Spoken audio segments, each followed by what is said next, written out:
So, Shouty, what level will we be talking about here? We'll be talking about Macro Zone 3. Alright.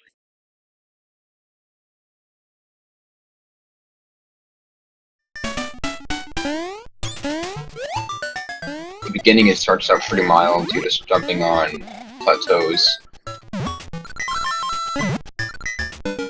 The area with the conveyors, is very tight, very early on, and especially given the slower warm-up at the start, you would have thought that they would have maybe had a more open area with the conveyors, and they had one or two Goombas, and then have laid it with the piranha plants as well.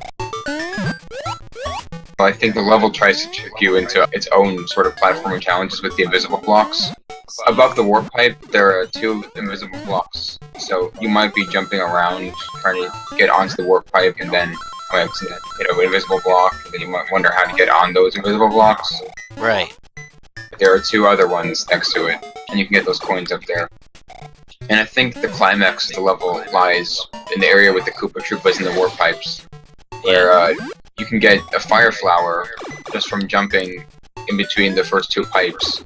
If you avoid all the Koopa Troopas, you can get a Starman at the end of that room, then go back through, get all the Koopas with the Starman, then get the fire flower, hit the two fire flower blocks, and then use your Starman to defeat the fishbone, which is the only way you can defeat a fishbone enemy.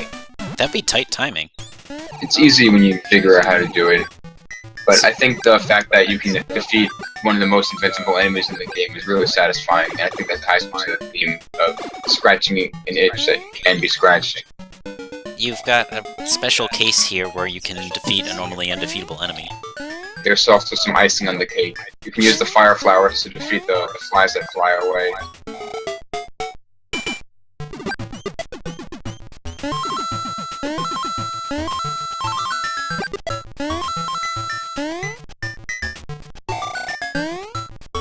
How are the invisible blocks laid out at the end? If you see those sets of two coins nearby that question mark block, there's invisible blocks above them. If you jump right into them.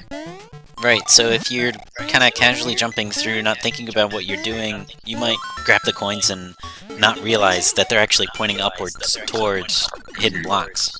Yeah. From there you can get the carrot, which lets you get the one-up that's nearby the checkpoint bell.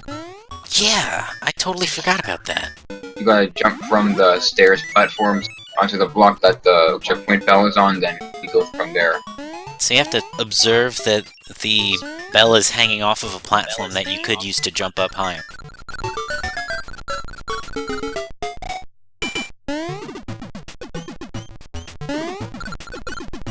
It really sells the whole, like, they're tiny at the end, where you're going up a fireplace. That's scary. Why is that scary? Fireplaces are not, like, a good place to be.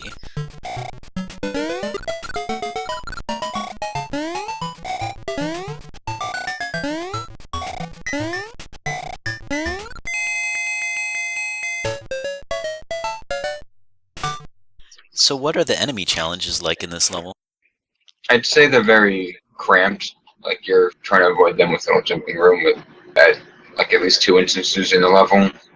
In that conveyor portion, you have the piranha plants coming from above, and you have to go under them in a very tight space.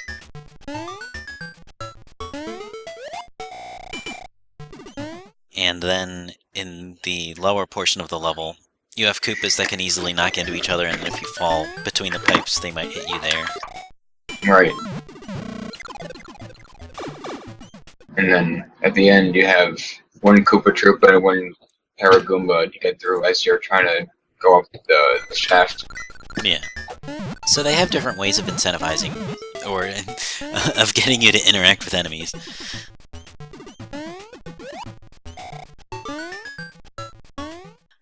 But there are also quite a few of enemies out in the open, right? Yeah, and those are easily avoided.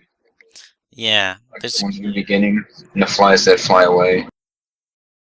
Daniel, do you have any thoughts on this level? It's neat how in some of these levels, there are keys and locks, which are based on the power-ups, and to place the lock earlier in the level and then the power-up later in the level or in another level. So that forces you to backtrack to explore. And yeah, that's neat. If you don't come into this level with a fire flower, you have to go partway through that room and then double back.